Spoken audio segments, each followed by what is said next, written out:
John, can you put in A big screen? the presentation mode? Okay. Yeah, because we are going to start in a few minutes, in a few seconds, actually.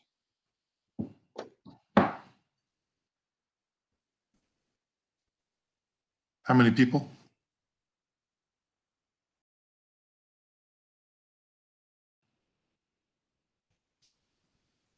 No?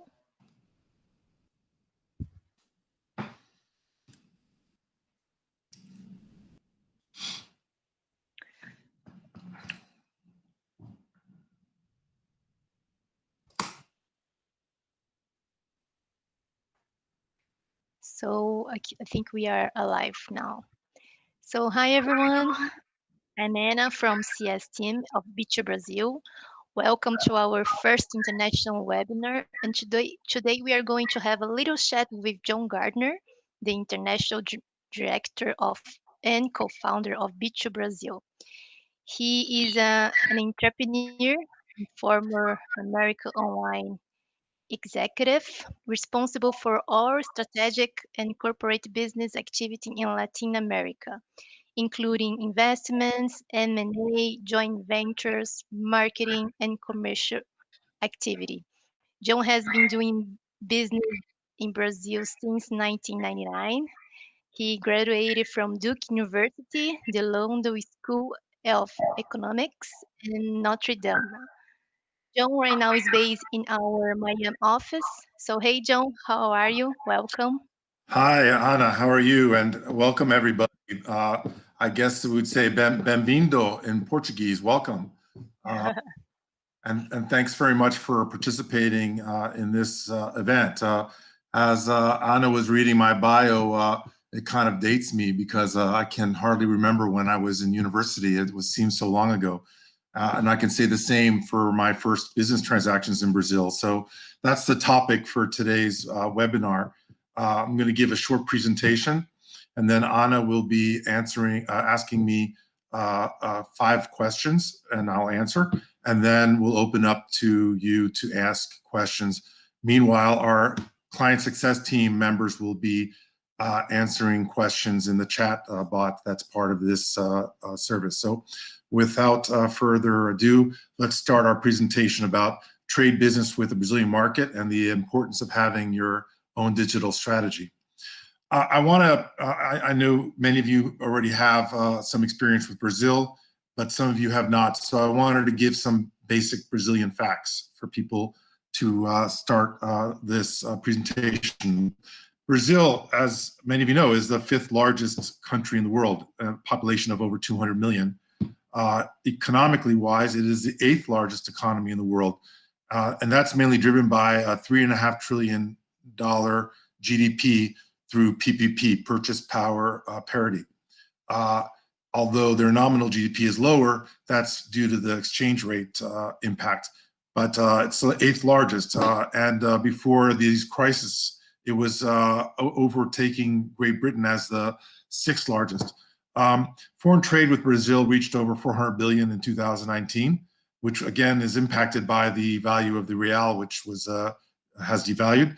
And in 2019, Brazil was the 9th largest recipient of foreign direct investment in the world in terms of inflows. Import and export sectors present great opportunities. From an import side, Brazilians are large consumers, and a large middle class has developed. And from the export side, Brazil produces many products, and the devaluation of the currency presents opportunities to source in Brazil. In foreign trade, the total trade was over 400 billion in 2019, with 220 trillion of that in exports and 180 trillion of that in imports. The top 5 countries who are trading partners of Brazil are China, US, Netherlands, Argentina, and Japan. Of course, Brazil, as a Latin American, South American country, has a strong presence there. So if you look at these 2 trees, you can see in the green, the South American impact is roughly 1/3 to 1/4 of all trade, but they're very dominant there. And as you look at their trade with countries outside of Latin America, most of the trade, when we get to that, is agro and natural resources. But within Latin America, South America, most of their trade is manufactured goods. Brazil exports are, as I said, primarily dominated by natural resources and agro. That said, there are several areas where manufactured goods have reached the export markets, starting with cars, planes. As you know, Embraer is one of the largest plane manufacturers in the world. Parts and tractors for mechanical vehicles, as well as gas turbines, as well as finished iron products, rubber tires. So Brazil has a manufacturing base as well as its agro and natural resource base, although the latter two are the main focus of their exports. From the import side, Brazil imports many products, and these imported products are driven by products that are no longer produced in Brazil that they have to import. And that's the case with many Latin American countries that don't have full industrial scale to produce products domestically. Brazil could do it, and it has produced many products domestically, but now with comparative advantage, they import products such as integrated circuits, broadcast equipment, vehicle parts, cars, packaged medicines, medical equipment, etc. So it has a large import market, particularly for those products that are manufactured. Because Brazil has a large export of natural resources and agro products, those are less imported into Brazil. Why Brazil? As I mentioned in the first slide, it's a large population. It has a large middle-class consumer product. Most every sector presents an excellent opportunity for foreign companies, including these sectors: agricultural, equipment, construction, aerospace, etc. However, selling products and doing business in Brazil requires overcoming cultural, language, trade, distribution, and government barriers. And non-Brazilian companies are therefore recommended to have a Brazilian solution and a Brazilian partner in order to enter the Brazilian market and be successful in the Brazilian market. In fact, U.S. Department of Commerce has advised that it is essential to work through a qualified representative or distributor when developing the Brazilian market. Now we're going to talk a little bit generally about internet and trade, which most of you already know that until recently, only large companies could engage in foreign trade because of the high cost to participate in the trade shows and the sales calls and so on. But the internet created many opportunities for small and medium enterprises to participate in B2B e-commerce. By having the internet, companies can connect online, and it allowed companies, small and medium enterprises, to participate in trade. The pandemic that we've been facing, the global pandemic, has sped up the need to be online. And even after the pandemic ends, these online activities have taken root. While total manufacturing and distributor sales grew year over year by 1.5% to 17.5 trillion, B2B digital sales in all forms grew almost 11% to about $9 trillion. So $9 trillion of B2B sales are generated through digital sales. That could mean through marketplaces. It means companies connecting online and communicating online and transacting online. SMEs can now connect with buyers and sellers, navigate e-commerce opportunities, close business transactions, and obtain financial logistics and custom services online. So what are the main ways to connect online? Well, having an online presence, an internet site, and implementing a digital strategy is really important.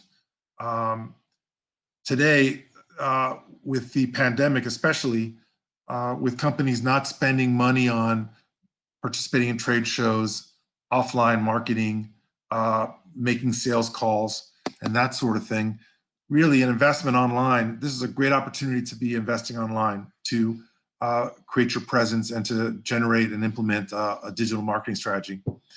Online also includes B2B marketplaces, which connect buyers and sellers. Online activities also include virtual trade shows.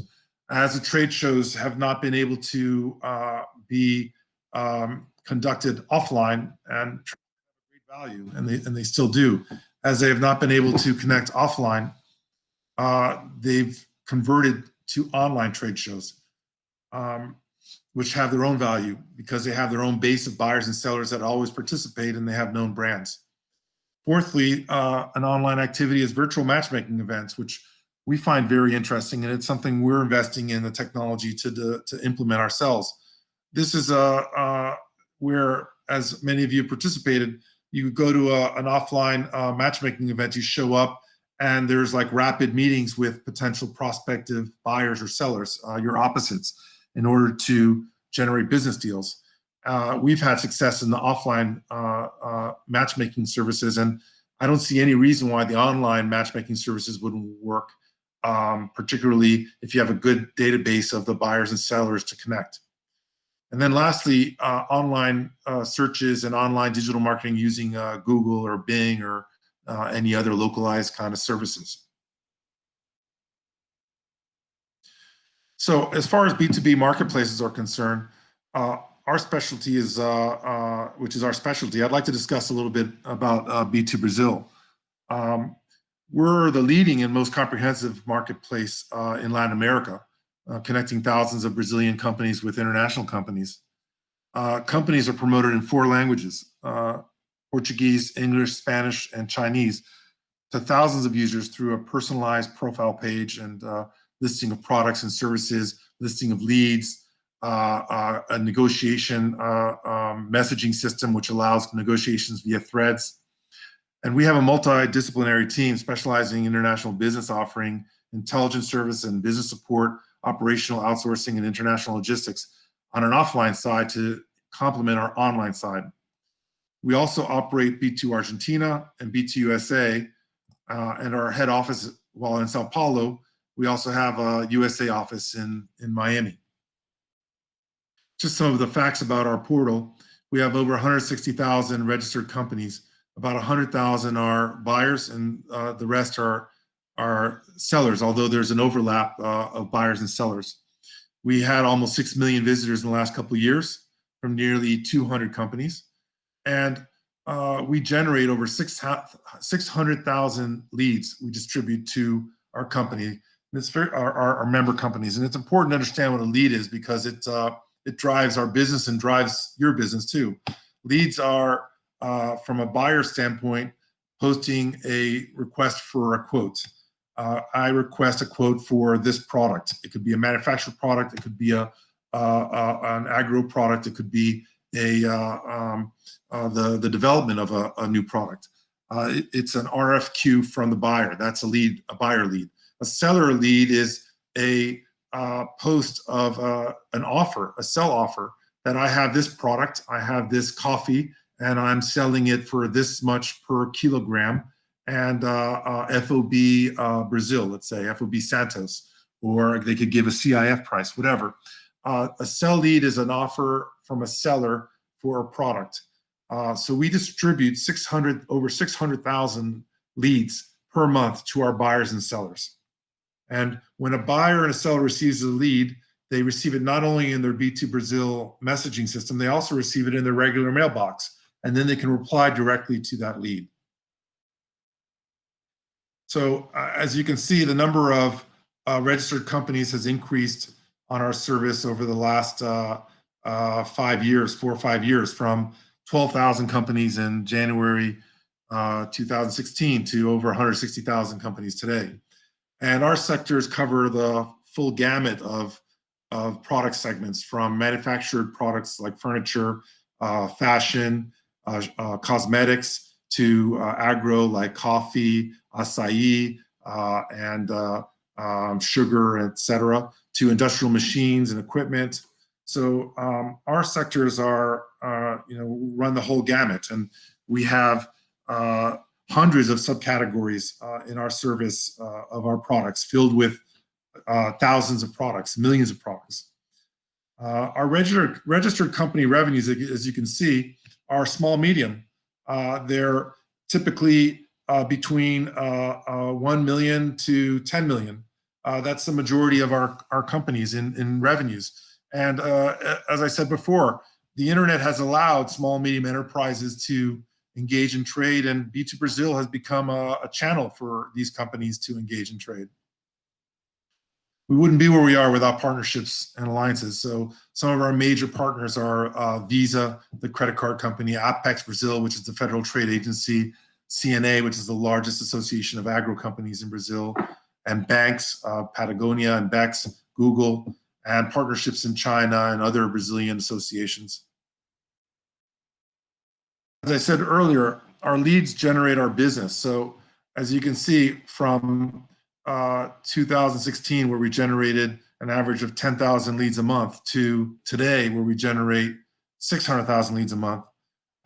These leads have reflected our growth in membership base and the popularity of our marketplace.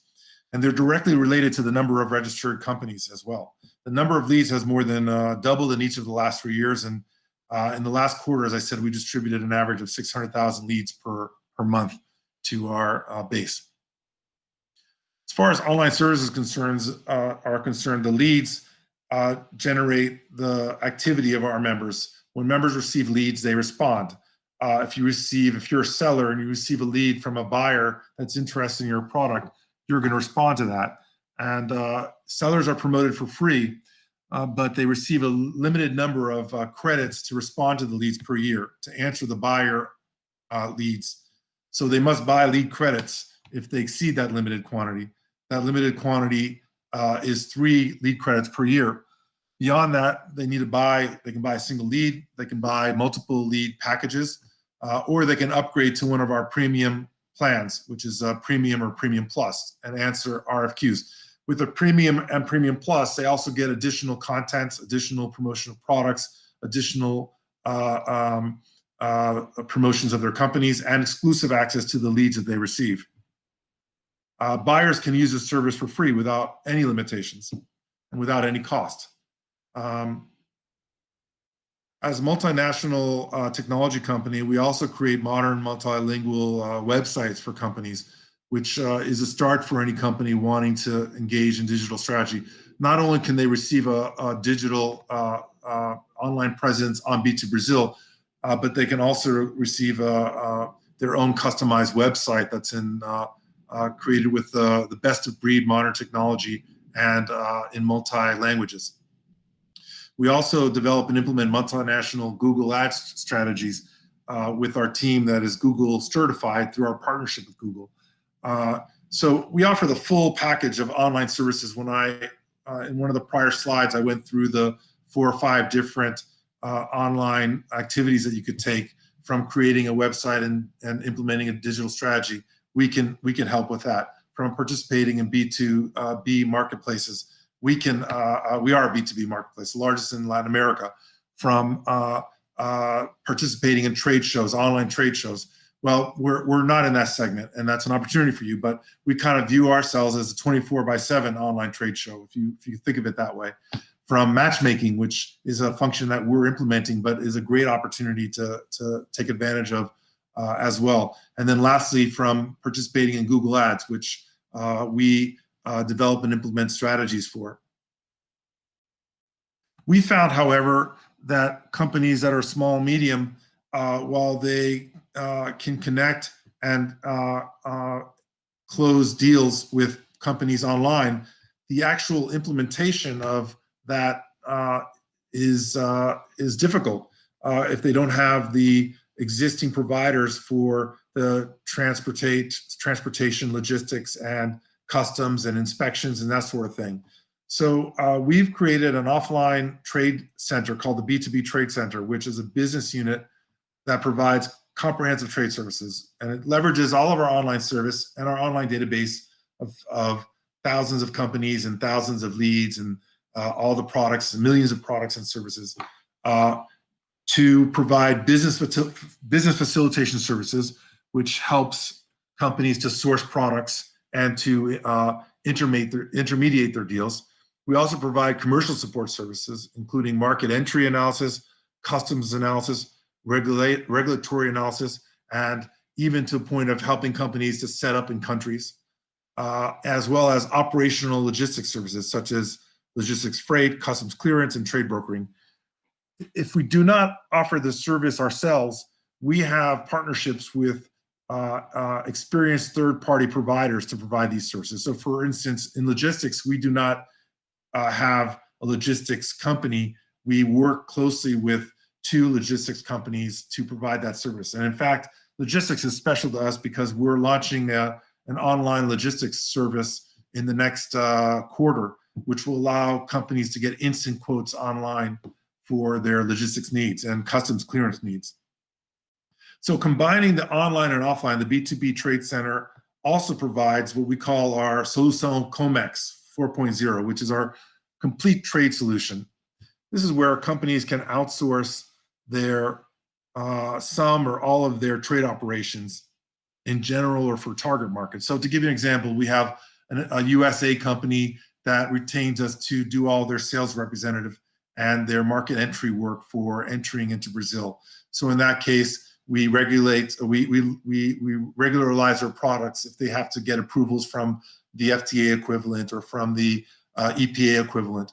We then do all the prospecting using our online resources, using our partnerships, and then just doing the old traditional offline prospecting. We intermediate the deals. We arrange the importation. We have an importation license. We can import it for the company directly and resell it for them. We help them find distribution partners and that sort of thing. That's basically on a Brazil level, representing a foreign company to sell their goods. Another situation might be a foreign company coming to us and saying, we need to source bikinis or this kind of fashion product as a private label. In that case, we have many companies we work with to do private label services and can help source. As the US trade issues have grown with other countries, Brazil is becoming an option for sourcing private label products or sourcing Brazilian branded products. Finally, for Brazil companies, we can offer to be their full and complete trade office, managing their complete trade services in an outsourced way, where they hire us to do all of their market entry strategy, which markets to target, which markets to invest in, what to do from digital marketing standpoint, how to utilize our online services, how to utilize our offline services, to basically provide them their complete trade solution for exports of their products. This has to do with companies that do not have export experience and would rather outsource it than make the capital investment to create their own teams to do it internally.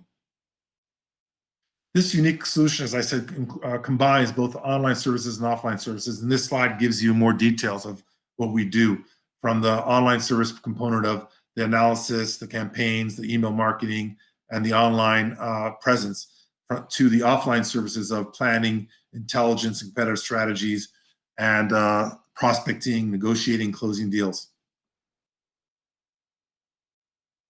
So to summarize, Brazil is an important market for the world economy, as it has a large population, and it has a large economy, and it has a great base of consumers who like to spend.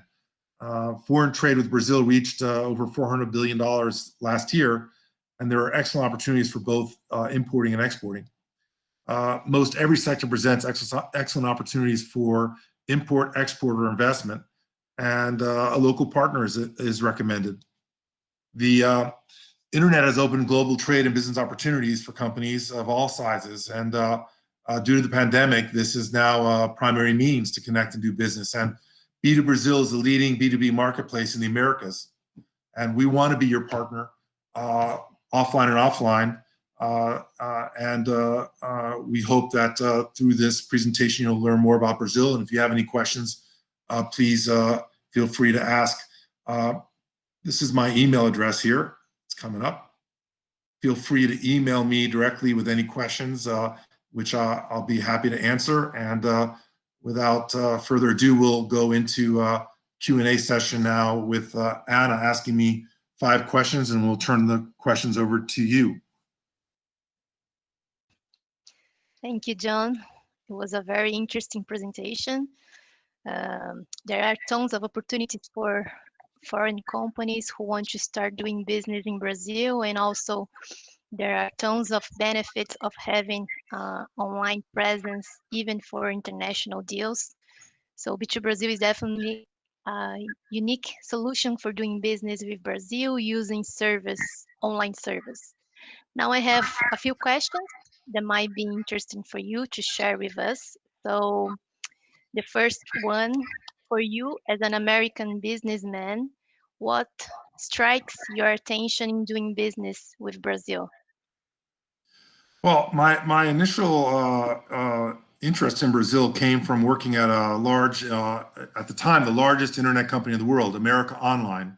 I was in their international group, and we were investigating Brazil. And my first trip there was 1996, and I then moved over to America Online Latin America and was their vice president for commercial, corporate, and business development.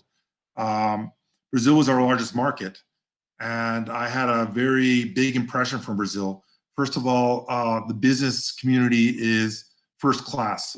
The professionals there and the graduates that we hired, and I can say the same for our team at B2Brazil. They meet or exceed the quality you can find almost anywhere. And the industry and the production is large scale there, that they can produce, and they have produced almost every product, because they have a large population and they have a very strong entrepreneurial business class. So when I left America Online, people were asking me to help them to source products from Brazil, and asking me to help them with their business prospects in Brazil. And that was the genesis for starting B2Brazil as a means to connect buyers and sellers. Brazil is very attractive for business, and it's always going to be attractive. But it's not an easy market to conquer because there are hurdles. Let's not be rosy about everything. The hurdles are language barriers, cultural ways of doing business, regulatory hurdles. I wouldn't call them barriers as much as hurdles, regulatory hurdles. So to overcome these, like doing business in other countries that have unique systems like China or Japan, it's very important to have a local partner. And even B2Brazil, my partner is my partner in business, who runs our Brazilian operations. And without him, B2Brazil wouldn't be where we are, because it would not be easy for a gringo to be operating a business, localized business in Brazil, obviously, as well as growing it to be in the condition we're in. But it's very important to have a partner, and whether you find a distributor who's your champion, whether you work with B2Brazil to find you that distributor, or to find you retailers or distributors or importers, etc. It's very important to have someone local to work with, because to come into the market on your own, like coming into other foreign markets, would create more challenges than you need to address if you had not come in with a partner. So that's my answer as far as the interest in doing Brazil and the means to do business in Brazil from my experience. Great, John. Brazil is a very promising market, indeed. This is why you're still doing business here, right? Yes. But what are Brazil's strong opportunities now? Well, the strongest opportunities, let's look at it from 3 parts. From import, selling your products in Brazil. Even though, and one of the, I guess the main thread through this is the currency. when I first started doing business in Brazil, the currency was about 1.2 Brazilian real to the dollar. And now it's about 5.5 to the dollar. And you might think, wow, that means things are very expensive. And they are for Brazilians in a way. But there are products from our that Brazilians import because they can't manufacture it. And those sectors are electronics and certain clothing and things that they just don't produce locally that there's a high demand for. They have a demand for all the global products like everywhere else. And the ones that they don't produce, they're going to import and they're going to pay for. So it's still a huge market for that. And people are, the consumer base is very, very strong. From just to give an example, AliExpress, the Alibaba B2C platform, their largest market, I think, other than the U.S., is Brazil because of the purchasing of the Brazilian consumers. Their largest market outside of China and the U.S. So it's a very strong market from a standpoint of selling products. That's B2C, which is not our forte. From a B2B standpoint, you're selling to the intermediary who's selling then to the consumer, or you're selling to the manufacturer who's then integrating your product, your circuit board or your motor or your pump into their product, which they then sell. Um, I would also say then, so that's from if you want to sell your products to Brazil. From buying products from Brazil, this is a fantastic opportunity because on the flip, the real having been devalued has created a situation where the dollar is very strong and Brazilian goods are very cheap. So, having that situation presents an opportunity to basically buy Brazilian goods for almost half of what they would cost, 2 or 3 years ago. Although their costs have increased as well, especially on when their products are based on, materials that have international cost structures. But overall, it's a great opportunity to source products from Brazil, from the agro to manufactured products in fashion or in machinery, et cetera. And we can go into more detail on that if you contact me. Lastly, if you're thinking about opening up an office and investing in Brazil, or buying real estate in Brazil, or buying a company in Brazil, again, the devaluation of the real presents a great opportunity to do this. Brazil's not going anywhere. Population's not going anywhere. And when this pandemic is over, this is a great opportunity to buy in low, wait it out, make things efficiently, run more efficiently, and then take off when the market takes off. Because it does present a very strong marketplace from a industrial side, from a manufacturing side, from a consumer buying side, and then, as I said, from a professional side. You can match Brazilian professionals with any professionals you can find in any other country. So those are the opportunities I would say for B2Brazil for Brazil business today. Okay. And the third one, how has the pandemic accelerated business digital transformation? As I said before, the pandemic has had a big impact. It's accelerated the digital transformation because we cannot meet face to face. We cannot do sales calls except online. We cannot do trade shows. The only way to connect and do business is online.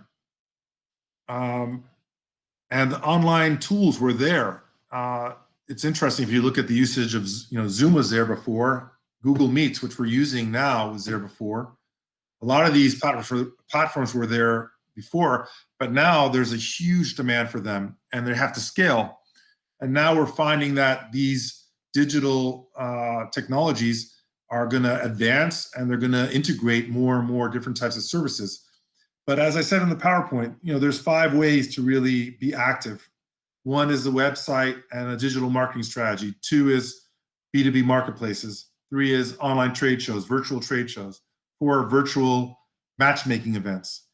And 5 is having a Google strategy Google or Bing strategy to promote yourself to buyers or sellers. The problem with that Google strategy is it's too general, and you'll be spending a lot of money getting leads from buyers that may not be relevant to you, as opposed to when you're in a B2B marketplace or in a trade show or in a matchmaking event where you're more targeted with your and connected with your opposite or the other party that you're looking to do a deal with. These will be here to stay. When the pandemic is over, sure, we're going to return to flying to trade shows and flying to do sales meetings. B2Brazil, one of our top markets, is China, and we have several deals that are waiting for face-to-faces to finish, and face-to-face virtual has reached its limit to having face-to-face actual face-to-face physical meetings. So those will return, but as we all know, this is here to stay, these digital channels now. And whether their usage kind of goes down a little bit more, overall, their usage will increase market share and will always be a part of now the business landscape for doing trade and business. Just like companies are considering remote offices over having everyone concentrated in one office in the future, or some combination of the two. The digital is here to stay, and that's going to be although it's accelerated by the pandemic, and it might be affected once the pandemic is over. These things are well rooted now into our business culture and our ways to do business.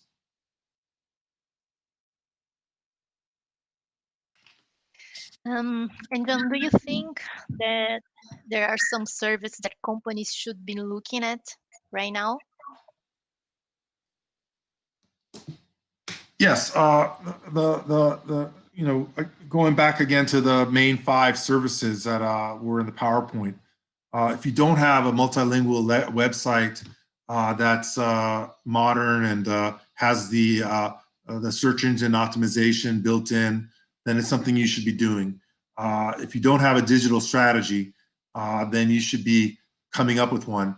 You can work with another company to come up with one, or there's a lot of material online, content online, for you to figure out the kind of options. And what I've just explained to you are the basic 5 things, online presence, B2B marketplace, online trade shows, virtual matchmaking, and then using Google or Bing to do business online.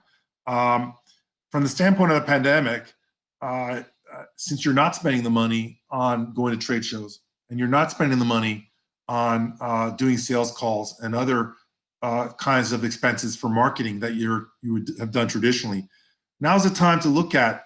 I know everyone's affected by this, some more than others, and some have actually benefited by the pandemic. But in all cases, now's the time to look at, where do I make the investment for after the pandemic?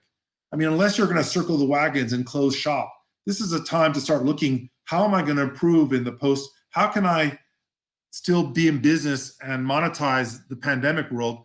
And this is going to end, guys and ladies and gentlemen.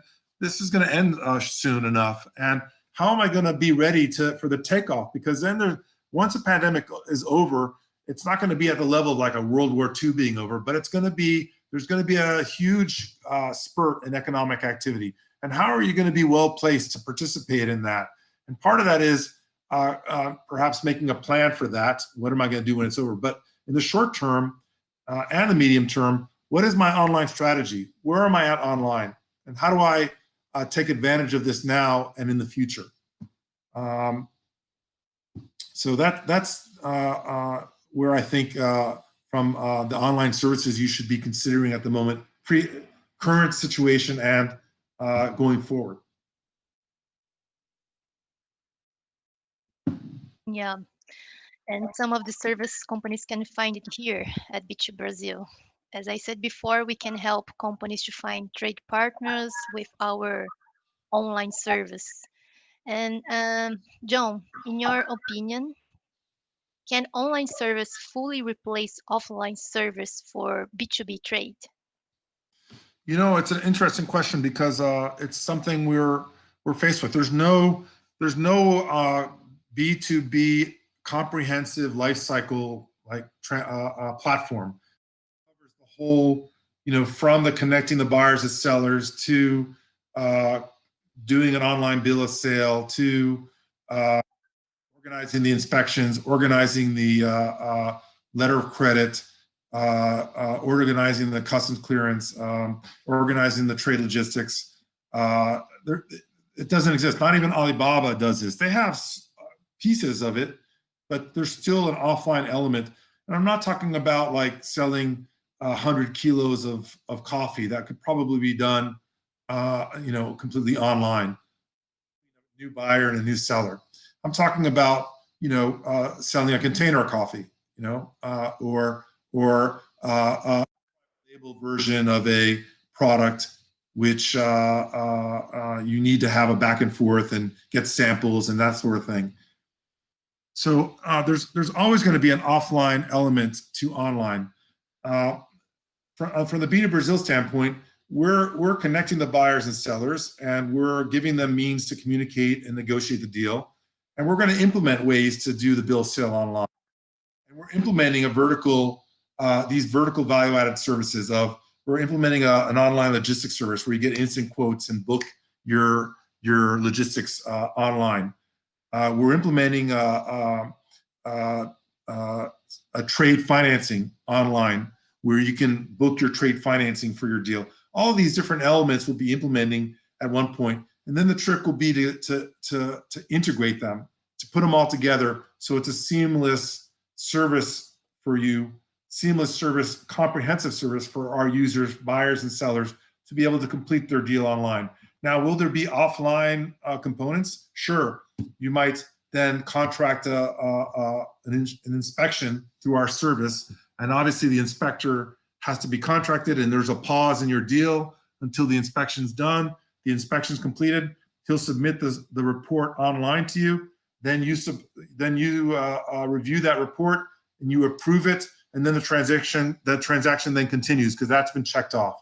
But that's how we'll handle some of these offline components, where there'll be pauses or parts of the transaction that must be checked off before the total transaction gets completed. So, in final answer to that question, I do see over time online taking over the offline, not from the physical things that have to be done, but incorporating it all into a comprehensive transaction, which the buyer and seller can work out all the details through this one platform and arrange all of these components, which will be handled offline. And once those are checked off, they can complete their transaction.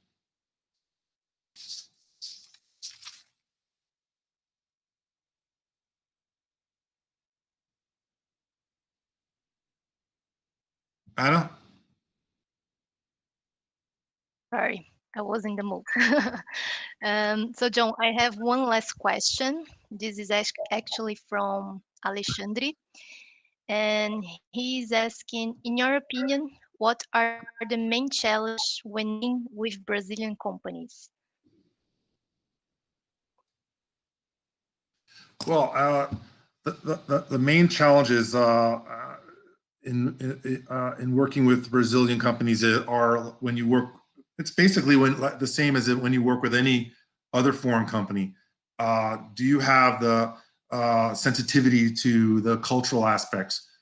Brazilian businessmen or Brazilian business is a very kind of a social as well as a personal type of business. We're going to lose that with the virtual in part, but at the same time, those will be taken care of by having virtual conversations and being able to exchange things face to face, and then over time having those meetings. But the culture is a very important aspect. Also, the language. While many Brazilians can speak English or read English, most of them cannot. And most non-Brazilians cannot speak Portuguese, although speaking Spanish will help you. But the language differences come into play. Actually, on B2Brazil, all of our communications between buyers and sellers are automatically translated from the language of the sender to the language of the recipient, and then vice versa. So our system automatically translates it. And at some point, when we have better voice recognition software, we'll be able to do that on verbal communications as we do our matchmaking events and as we add voice to our service over time. But language is part of the cultural barrier. And then if you're depending on the type of deal, there are different levels of regulatory barriers. If you're just purchasing a product, then it's not a barrier, the regulatory barriers. It's only for the Brazilian company, and Brazilian regulatory laws are actually quite beneficial for exports, as many countries are. So just a purchase of a Brazilian product will have that. If you're selling your product to Brazil, again, it's really more going to be the importer's issue to deal with. If you're the importer, then you're going to have to deal with those issues of setting up your company, getting your tax ID, and then meeting all the regulatory issues, which do present some challenges. And in that case, that's where, again, it's better to have a partner to do business in Brazil with. And we hope that partner would be B2Brazil, because we've helped companies set up companies, we've helped companies source, we've helped companies find partners, we've helped companies deal with the regulatory hurdles in Brazil. So we can do that for you. But to try to do that on your own, or to to hire one-offs rather than us, which we can put together the full package of the lawyers involved, the accountants involved, etc. It's better to deal with a one-stop shop in that. And B2Brazil could be your one-stop shop. So the challenges presented by Brazil are no different than the challenges of doing any international transaction. And B2Brazil online facilitates getting your transaction done by helping you communicate, helping you connect. And beyond that, though, if you're going into a deeper transaction, it would help to have a partner. And again, we could be your partner, or we could help you find a partner, or it would be good for you to find a partner.